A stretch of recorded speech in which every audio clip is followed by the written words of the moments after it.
Salam sejahtera. Terima kasih kerana bersama dengan saya di Nazilin Unity Channel. Dalam tulisan oleh Ahmad Mursi sebentar tadi, beliau mengakhiri tulisan beliau dengan kata, beliau teruja untuk melihat sikap Akmal Saleh, Ketua Pemuda UMNO, sama ada beliau terserlah kejantanannya atau tercirit gara-gara isu akta anti lompat parti, gara-gara adun rembia daripada UMNO telah pun lompat parti. Jadi sebab itulah, apa pula jawab Akmal Saleh apabila adun rembia pindah parti PAS? Ini komen Akmal Saleh, Ketua Pemuda UMNO. Beliau kata, beliau mempersoalkan pendirian PAS dan Perikatan Nasional. Ketua Pemuda UMNO, Dr. Muhammad Akmal Saleh, mempersoalkan pendirian pemimpin PAS dan Perikatan Nasional berhubung isu lompat parti dalam kalangan ahli parlimen dan ahli Dewan Undangan Negeri ADUN. Muhammad Akmal berkata, ini kerana sebelum ini kepimpinan PAS dan Perikatan Nasional menyelar tindakan tersebut dan mengutuk kerajaan agar tidak menerima katak-katak politik. Katanya, bagaimanapun apabila berlaku pada parti sendiri, mereka diam 1000 bahasa. Jadi mana pendirian orang PAS? Saya mau tanya kepada pemimpin PAS dan Perikatan Nasional, apakah pendirian kamu tentang katak politik ini? Adakah kamu setuju atau tidak? Kata Akmal Saleh. Jangan bila orang lain kita marah dan kutuk, tetapi bila kena muka sendiri kita sokong pula, kata Akmal Saleh. Sedangkan pemimpin ini perlu ada pendirian, bukan sama macam katak politik ini, ujarnya dalam satu kenyataan menerusi laman Facebook hari ini. Terdahulu, Setiausaha Agung PAS Datuk Seri Taqiyuddin Hassan mengumumkan ahli Dewan Undangan Negeri ADUN Rembia, Datuk Muhammad Jailani Khamis menyertai parti itu secara rasmi. Menurut Taqiyuddin, keahlian Muhammad Jailani yang juga wakil rakyat UMNO itu diterima pada 10 Jun tahun lalu. Taqiyuddin yang juga Timbalan Setiausaha Agung Perikatan Nasional PN menjelaskan, keputusan Muhammad Jailani yang digantung keahlian UMNO selama 6 tahun itu tidak dianggap sebagai lompat parti kerana pindaan rang undang-undang Perlembagaan Negeri Melaka Pindaan 2023 berkaitan lompat parti diluluskan pada 31 Julai tahun 2023. Tambah Muhammad Akmal, pemimpin perlu bekerja untuk rakyat, bukan hanya demi kepentingan diri sendiri sahaja, kata Akmal lagi. Apabila kita membenarkan ada lompatan sebegini, rupa akhirnya apa nak jadi dengan negara ini? Cukup-cukuplah menyusahkan rakyat yang berada di bawah, jelas Akmal Saleh lagi. Jadi itulah jawapan Akmal Saleh tentang isu lompat parti ini. Sekian untuk kali ini. Jangan lupa tinggalkan komen anda, tekan butang subscribe. Bye-bye. Salam sejahtera. PAS ambil katak akhirnya. Ini ulasan yang paling panas dan pastinya yang anda tunggu-tunggu dan cari. Adanya adun rembia ini tidak menambah. Tiada pula tidak ada apa-apa yang kurang. Ibaratnya adun rembia ni, bagi percuma pun orang akan reject. Kalau anda kenal betul siapa itu adun rembia, pastinya anda pun tak kepingin nak terima adun rembia. Saya tidak ralat, cuma tersenyum. Lucu dengan hukum hakam PAS yang berubah-ubah. Adun rembia ni awal kerjayanya adalah adun dalam PKR pada tahun 2018. Kemudian umum jadi bebas pada tahun 2020. Kemudian sertai UMNO pada tahun 2021. Selepas itu, digantung 6 tahun kerana berkempen untuk Perikatan Nasional pada tahun 2023. Hari ini katanya telah menyertai PAS. Cuma teknik backdated keahlian kononnya lulus sebelum Undang-Undang Tubuh Melaka dipindah, agak melucukan. Dan sebentar tadi beliau telah pun mengatakan punca beliau bersama dengan PAS. Beliau kata beliau bersama dengan PAS untuk sama-sama susah, sama-sama senang dengan rakyat. Alasan itu cukup dangkal. Kenapa sejak tahun 2020 telah melakukan perkara lompat parti? Kalau benar nak sama-sama senang, sama-sama susah. Itulah orang kata nak cari tempurung untuk berpaut. Keahlian UMNO adun ini digantung, bukan dipecat. Hanya hak-hak dia sebagai ahli digantung. Sementara hingga tamat tempo. PAS kira dengan ambil individu seperti ini akan menambah kekuatan. Saya tersenyum. Kerana yakin satu masa nanti PAS akan gigit jari. Jika kawan-kawan ditanya siapa sebenarnya Adun Rembia ini, satu sahaja kata kunci yang biasa keluar, yaitu emotional unstable. Pelatnya boleh berubah-ubah dalam sekelip mata. Begitu juga peliknya politik beliau. Semasa akta lompat parti digubal, PN PAS sebolehnya mahu wujudkan kelompangan untuk membolehkan mereka memancing dan bermain-main dengan katak politik. Kelompangan itu yang memerangkap mereka sendiri dalam kes 6 ahli parlimen. Setelah Tuan Guru Nik Aziz meninggal dunia, PAS semakin dekat dengan politik Machiavelli, matlamat menghalalkan cara yang disadur dengan doktrin agama. Semasa polemik 6 ahli parlimen di parlimen, saya awalnya berasa lega melihatkan ahli parlimen PN PAS berbahas sampai terkeluar anak tekak, berhujah bahawa perbuatan lompat parti adalah perbuatan hina. Saya fikir negara kita dah berubah dan semua sepakat menolak amalan itu. Tapi itulah PN PAS. Mulanya haram, kemudian halal langkah Sheraton, kemudian haram 6 ahli parlimen, kemudian halal semula dengan adanya Adun Rembia, kemudian nanti haram semula. Kita tahu sudah plot ceritanya, akan berpusing-pusing sehingga mereka puas. Bila PAS keluarkan fatwa berkait hal politik, itu bukan hukum agama sebenar. Itu hanya mainan PAS menunggang hukum agama. Kali ini saya teruja untuk lihat sikap Akmal Ketua Pemuda UMNO.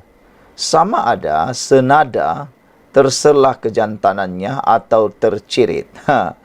Saudara-saudara sekalian, nak tengok jugalah sebenarnya apa sebenarnya reaksi Akmal Saleh.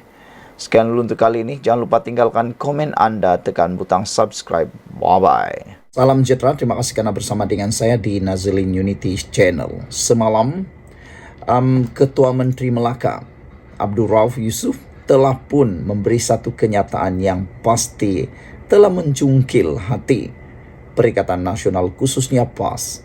Apabila Abdul Rauf kata mereka Barisan Nasional UMNO akan rampas semula Dewan Undangan Negeri kerusi Dewan Undangan Negeri Sungai Udang. Katanya sudah waktunya untuk mereka merampas semula. Kenyataan Ketua Menteri Melaka itu disambut oleh Adun Sungai Udang, yang mana seakan-akan terjentik menggelupur pula dia.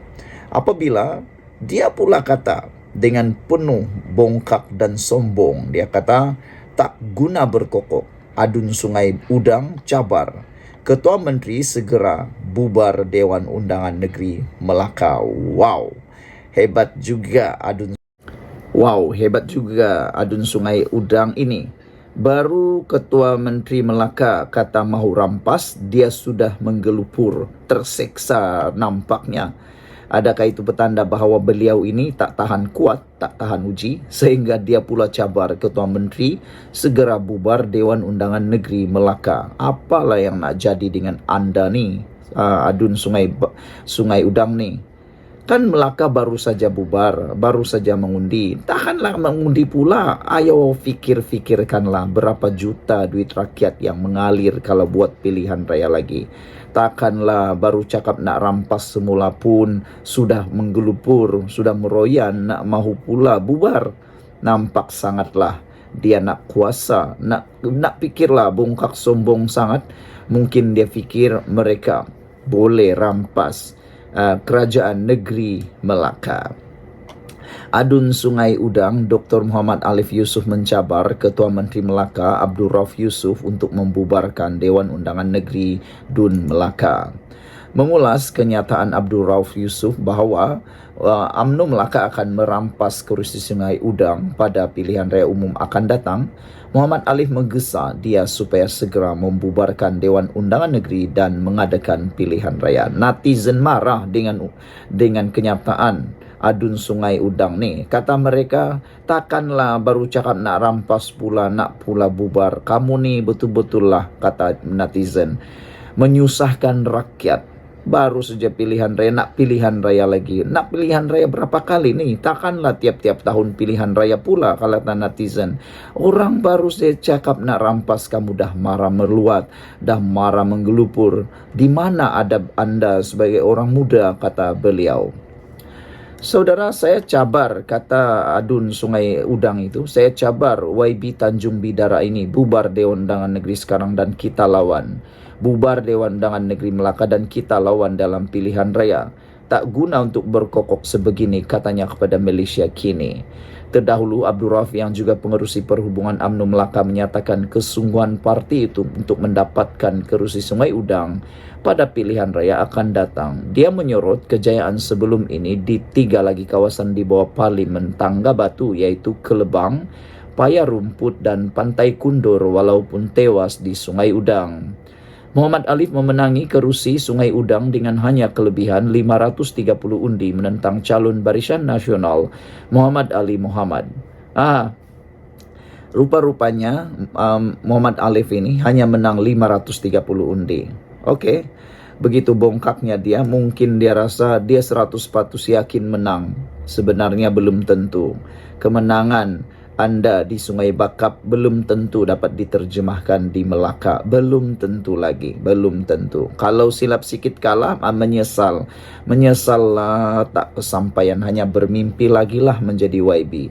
Mengulas lanjut, Muhammad Alif menyifatkan Abdul Rauf tidak faham realiti di Sungai Udang. Dia berkata ia boleh menjelaskan prospek UMNO bukan saja di Sungai Udang tetapi juga di 3 kerusi lain. Apakah Tanjung Bidara ini tidak mempunyai perisik-perisik di kalangan rakyat? Sentimen-sentimen di kalangan rakyat ini, apakah YB Tanjung Bidara ini tak baca dengan teliti? Katanya, bukan kata Sungai Udang, silap-silap 3 kerusi yang dipegang itu yang terlingkup termasuk Sungai Udang, katanya. Pada masa ini, BN memegang bilangan kerusi DUN terbesar di Melaka dengan 21 kerusi, diikuti oleh Pakatan Harapan dengan 5 kerusi dan PN hanya dengan 2 kerusi. Pada pilihan raya negeri lalu, UMNO memenangi 18 daripada 20 kerusi yang dipertandingkan. Selain Sungai Udang, parti itu turut tewas di Bukit Katil kepada Amanah dengan majoriti 1057 undi. Bersatu bertanding 15 kerusi dan memenangi kedua-dua kerusi Perikatan Nasional, iaitu Sungai Udang dan Bemban. Beberapa netizen berikan komen dalam ruangan komen di Malaysia Kini. Kata netizen menjawab kepada kesombongan itu, letak jawatanlah kalau berani, apa hal minta bubar DUN pula, kata Oasis. Oasis ini paling best, dia kata daripada bubar DUN Dewan Undangan Negeri Melaka, lebih baik Dr. Alif tu letak jawatan supaya kerusi itu jadi kosong dan adakan pilihan raya. Itu barulah berani, itu baru jantan. Apa pula nak minta bubar DUN, kata mereka. Itu paling pintar lah kan. Itu komen Oasis yang paling pintar. Patutnya itulah yang dibuat oleh Dr. Alif. Dia letak jawatan, buat pilihan raya, baru tahulah kan. Janganlah pula DUN yang dibubar. Apa punya pemikiran begitu, kata netizen. Adun PN mabuk PRK semata-mata gila kuasa, kata Pink Marlin. Rakyat patut sedar, uang dibelanjakan untuk pilihan raya wajar diperuntukkan untuk kebajikan rakyat, bukan untuk parti politik. Malaysia Maju kata, Adun PN Sungai Ujong fikir PRN tak pakai duit rakyat. Mereka di PN dari atas sampai bawah asik gila pilihan raya, kata Malaysia Maju. Rakyat tak payah cari makan. Tiap-tiap malam pergi ceramah politik dan buang masa. Macam ini rakyat dan negara boleh maju ke, kata Malaysia Maju. Begitulah kan, mereka tu kan suka pilihan raya, balik-balik pilihan raya, balik-balik pilihan raya. Itu yang saya cakap tadi dari awal. Kenapa nih mereka tak terfikirkah tentang rakyat nak cari makan, nak cari kerja, nak kerja, tak hadir pula ceramah dimarah, tak hadir ceramah pula nanti dikutuk, tak hadir ceramah silap-silap kena jadi pula macam-macam dakwaan, dapat pula dalil dan macam-macam. Itulah Pink Marlin kata Adun PN ni mabuk pilihan raya semata-mata gila kuasa. Ada juga kebenaran dia. Rakyat patut sedar, uang rakyat itu patut dibelanjakan untuk kebajikan rakyat dan bukan untuk parti politik, bukan untuk pilihan raya yang kerap hampir setiap tahun, kata netizen. Yang paling syok Oasis kata, yang ini paling saya tertarik, boleh membuka minda kita. Katanya, letak jawatan lah kalau berani, apa pula hal nak minta DUN bubar pula. Daripada DUN yang bubar, bagus kamu yang letak jawatan supaya boleh tengok sejauh mana dia boleh menang lagi 500 majoriti itu. Saya rasa dia akan kalah lah. Sekian dulu untuk kali ini. Jangan lupa tinggalkan komen Anda. Ikuti terus ulasan selepas ini. Salam sejahtera. Terima kasih karena bersama dengan saya di Nazilin Unity Channel. Nenggiri, ujian pertama buat Ketua Pemuda UMNO. Akmal Saleh sejak kebelakangan ini begitu berani dan lantang menggunakan bahasa yang mungkin mengguris hati para pemimpin UMNO sendiri. Dan kelihatan seakan-akan beliau lupa diri. Dengarkan ulasan ini, karena ulasan ini pasti akan membuatkan Anda terfikir, apa sebenarnya yang sedang dibuat oleh Akmal Saleh? Beliau ini nak tolong UMNO naik bangkit semula, atau sebenarnya nak bantu menjahanamkan UMNO dan membuatkan Muhyiddin dan Perikatan Nasional senyum gembira dengan perbuatan yang beliau lakukan. Anda tak puas hati dengan kenyataan itu? Dengarkan ulasan ini, kerana ini mungkin akan membuka minda dan perhatian Anda. Tak lama lagi, undi ataupun PRK Nenggiri akan diadakan. Calon yang dijangka akan diturunkan di sana ialah calon daripada Barisan Nasional UMNO. Adakah Akmal Saleh mampu membuatkan itu menang ataupun mencari pula kesalahan orang lain? Ketua Pemuda UMNO Dr. Akmal Saleh terus agresif menemplak sesiapa yang menegurnya secara baik maupun secara keras, sama ada orang dari luar parti maupun orang partinya sendiri. Dengan wajah bongkak dia terus membidas siapa sahaja yang cuba menasihatinya.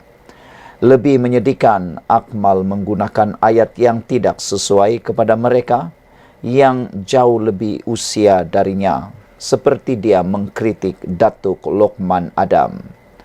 Akmal mungkin berasa seronok apabila dia mula mengkritik kerajaan perpaduan. Dia mendapat ribuan tanda like dan komen, jumlah yang tidak pernah dikecapinya sebelum ini. Tapi kadang-kadang kita terfikir, Akmal Saleh ini pernahkah membuat kajian siapa sebenarnya yang tanda like dan komen itu? Adakah itu benar-benar akar umbi UMNO seperti yang dinyatakan oleh Akmal Saleh? Ataukah itu hanyalah jelmaan samaran kepada akar umbi UMNO yang sebenarnya adalah daripada Perikatan Nasional yang sengaja hanya mahu mengapi-apikan membuatkan Akmal Saleh terhayal dengan tanda like dan komen itu.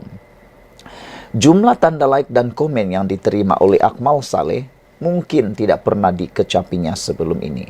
Sebenarnya Akmal Saleh sedang terhayal dengan ujian ini kerana like itu adalah musuh politiknya yang sebenar, yang mengambil kesempatan daripada kelemahan yang ada pada dirinya.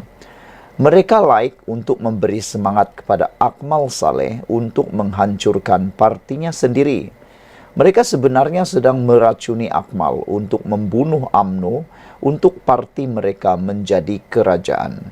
Akmal Saleh yang baru berusia 36 tahun ini masih muda dan dia sebenarnya adalah pelapis kepada kepimpinan UMNO apabila dia terpedaya dengan Hisamuddin Tun Hussein, Ismail Sabri dan lain-lain yang dianggap sebagai tim B yang hanya mahu menghabiskan sisa-sisa politik mereka sahaja dengan kuasa. Mereka tidak peduli lagi nasib UMNO sebab sudah puas menjadi menteri sama ada UMNO akan mati atau menjadi semakin lemah, tidak dipedulikan asalkan mereka ada peluang menjadi menteri sekali lagi. Sebenarnya perasaan dendam kepada presiden dan gila kuasa membuatkan mereka menghentam pimpinan kerajaan sekarang. Mungkin Akmal Saleh masih muda untuk mengerti semua ini hingga mudah dipengaruhi oleh keadaan tersebut.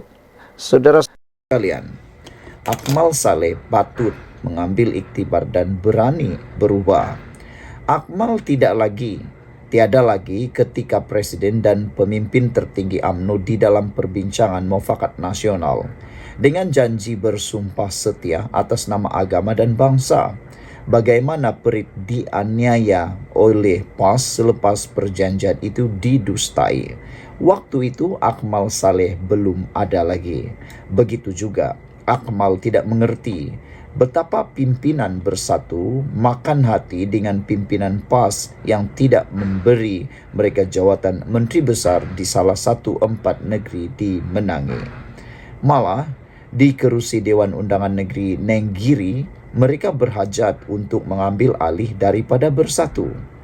Akmal tidak mengerti bagaimana pemimpin-pemimpin profesional PAS disingkirkan dari parti mereka. Akmal tidak mengerti betapa peritnya apabila Zaid Hamidi diminta untuk membubarkan UMNO oleh Mahathir ketika itu.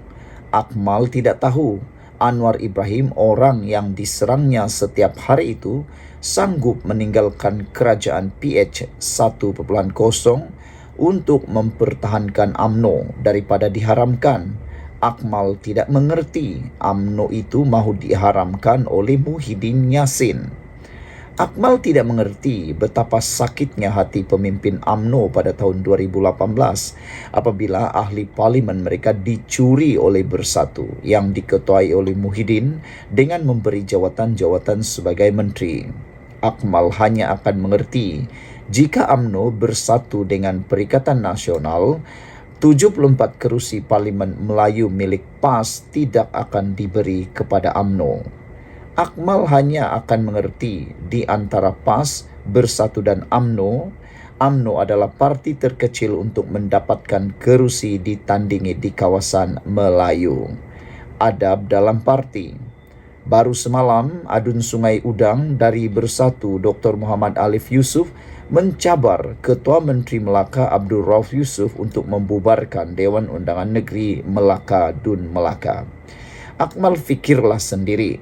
Sikap PAS dalam berpolitik yang rakus dengan kuasa. Buat adik Akmal, anda berbakat untuk menjadi pewaris pemimpin parti UMNO ini. Pesanan saya, jaga adab apabila berhadapan dengan orang yang lebih tua. Lihat, raja-raja kita, mereka begitu menjaga adab dan budaya orang Melayu. Mereka akan tunduk dan mencium tangan kepada yang berhak dihormati. Ini adab yang diajarkan generasi terdahulu kepada kita, walaupun mereka yang duduk dalam istana. Jika kita bukan mempertahankan adab kesopanan ini, siapa lagi? Sebagai pimpinan Ketua Pemuda UMNO, kedudukan Akmal seperti naib presiden dalam parti. Adab dan disiplin parti mestilah dihormati apabila berada dalam organisasi. Bukankah selalu diadakan mesyuarat Majlis Kerja Tertinggi UMNO guna saluran dalaman untuk menegur parti anda sendiri dan bukannya menggunakan media sosial? Jika platform media sosial digunakan, Akmal tidak ubah seperti mana-mana TikTokers sampah yang lain. Takkan mahu meletakkan diri anda di situ sedangkan anda adalah antara pemimpin tertinggi UMNO. Jika anda menegur secara terbuka, tempias tetap kena pada pimpinan UMNO sedia ada. Penyokong PAS dan Bersatu bergembira. Jika UMNO semakin lemah, Muhyiddin yang manusia yang paling gembira. Akmal mesti faham formula pecah dan perintah yang diamalkan oleh pengamal politik. Cuba lihat Ketua Punda PAS, Bersatu, PKR, Amanah, DAP, MCA, Gerakan dan lain-lain. Ada mereka mengkritik presiden parti mereka? Tiada. Akmal Saleh saja yang membuatnya. Mereka tidak lakukan kerana faham disiplin parti dan tidak mahu melemahkan parti sendiri kerana tahu diri mereka bakal menerajui parti. Sepatutnya, kelebihan menjadi kerajaan, Akmal gunakan untuk membina kembali kekuatan UMNO. Banyak kelebihannya, UMNO kembali menjadi kerajaan bersama kerana pelbagai jawatan dalam kerajaan dapat kepada ahli-ahli UMNO. Terpulanglah kepada Akmal Saleh untuk berubah atau tidak. Bagi saya, ujian untuk menguji kehebatan Akmal adalah di Nenggiri. Mungkin Akmal lebih selesa ketua pemuda hanya dari UMNO sahaja berkempen di sana. Akmal patut berkampung dan rasai bagaimana berperang dengan pimpinan dan anak-anak muda PAS. Akmal kena buktikan kepada rakyat Malaysia sokongan like di media sosial itu dapat diterjemahkan dalam pilihan raya PRK Nenggiri nanti. Saya tunggu dan lihat kehebatan anda seperti mana hebatnya anda berhujah di TikTok. Semoga Akmal sukses untuk ujian pertama ini. Apa pendapat anda sekalian? Anda suka dengan video itu? Kalau anda suka penerangan tadi, sila share video ini. Kita jumpa lagi.